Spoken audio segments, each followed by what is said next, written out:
इस दास को क्रोथा कांड के झूठे केस में जेल में कुछ समय व्यतीत करना पड़ा। वहाँ पर एक कर्मचारी था, यानी वार्डन था, जिस वार्ड में मुझे रखा हुआ था। तो वो आते थे, चर्चा करते थे, पूछते थे महाराज कारण क्या हुआ, सब उनको सच्चाई बताते थे। वो भी परिचित हुए सच्चाई से, एक सचमुच आपके साथ तो ये राजनीतिक षड्यंत्र है, हम भी अब बहुत महसूस कर रहे हैं। तो फिर ज्ञान चर्चा होती थी, तो हमने कहा कबीर इज गॉड, ऐसे ऐसे वो अवतरित हुए, कमल के फूल पर आए। तो उससे पहले वही वार्डन, वो पुलिस वाला कह रहा था, 2 दिन पहले चर्चा चल रही थी, कहने लगे जी हमारा एक मित्र है पुलिस वाला, उसके घर पे एक बथुआ है। बथुए का पौधा आपने देखा होगा, 1.5-2 फुट का होता मैक्सिमम, हमने तो इससे बड़ा देखा नहीं था। वो बता रहा है कि बथुए का पौधा 10 फुट ऊंचा है, 10-11 फुट, और नीचे से उसका पेड़ जो है तना लगभग 3-4 इंच मोटा है, और वो सदाबहार है, यानी पूरे वर्ष वो हरा भरा रहता है, उसके पत्तों का साग बनाकर खाया जाता है।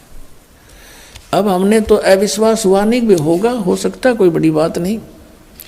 अब फिर एक दिन ये चर्चा चली जब इस दास के साथ के भाई परमात्मा कमल के फूल पर आकर विराजमान हुए, तो यहाँ आकर वो अड़ गया न, बोला जी यह बात नहीं समझ में आती आपकी, और सारी मान लेंगे, लेकिन कमल के फूल पर बालक कैसे रुक सकता, वो तो बिल्कुल पत्ते से होते। मेरे फिर वह बात याद आएगी, मैं कहने लगा भगत एक बात बताओ, आप परसों बता रहे थे कि आपके एक मित्र के घर पर एक बथुआ है और वो 3-4 इंच मोटा उसका तना है और 10 फुट ऊंचा लंबा है, ये संभव हो सकती है? कभी देखा तो नहीं, हमने तो 2 फुट से ऊपर कदे बथुआ देखा नहीं, हम किसान परिवार में जन्म हमारा, और आप ये कह रहे हो कि ऐसा था। वो भी मान रहे हैं कि परमात्मा कुछ भी कर सकता है, उसकी बुद्धि सेट होगी तुरंत। जब एक 10 फुट का बथुआ हो सकता है तो क्या कमल का फूल इतना स्ट्रॉन्ग नहीं हो सकता जिस पर बालक लौट जाए? तुरंत मान गया, ने बोला जी हो सकता है, 100 हो सकता है। न्यू पे चल रहे थे हम, आप पे कह रहा है ऐसा बथुआ देखा, जब मैं न्यू को नहीं मान सकता, मैं वो तो बथुआ इससे ऊपर होता ही नहीं, तो वो मान गया। तो पुण्यात्मा ऐसे हमने सध्यात्म मार्ग को समझना है, इसमें इम्पॉसिबल नहीं होता कुछ भी। एक उदाहरण बताते हैं, कबीर परमात्मा का एक साधक था। हम कैसे साधक हैं, हम भगवान के ज्ञान को अवश्य सुनते हैं लेकिन मनमुखी तुरंत हो जाते हैं। अब वो साधक घर छोड़कर जंगल में पहाड़ पर जाकर बैठ गया और वहाँ दिन रात भक्ति कर रहा था, साधना करता था। एक दिन वो क्या करता था, वहाँ से नीचे उतर कर आता था, एक सरोवर था नीचे, थोड़ा पहाड़ से नीचे की तरफ, पहाड़ी पर ही था, बना हुआ था, लेकिन वो और ऊंची पहाड़ी पर रहता था। वहाँ आकर स्नान करता था और जल भर ले जाता था अपना करमंडल में। एक दिन वो बीमार हो गया, इतना असहाय हो गया कि वो स्नान करने मुंह धो नहीं सकता था, और मुंह धोए बिना वो भगवान नहीं बच सकता था। इस तरह की अपनी अटकल बना रहा था। तो वो रोने लग गया बहुत बुरी तरह, हे भगवान मैं मुंह धोऊंगा कैसे, मुंह धो नहीं सकता, आपको याद कैसे करूंगा, ऐसी तरफ कर रहा था। अब कहते हैं दारी मेरे संत की मोह से मिटे नहीं अंश।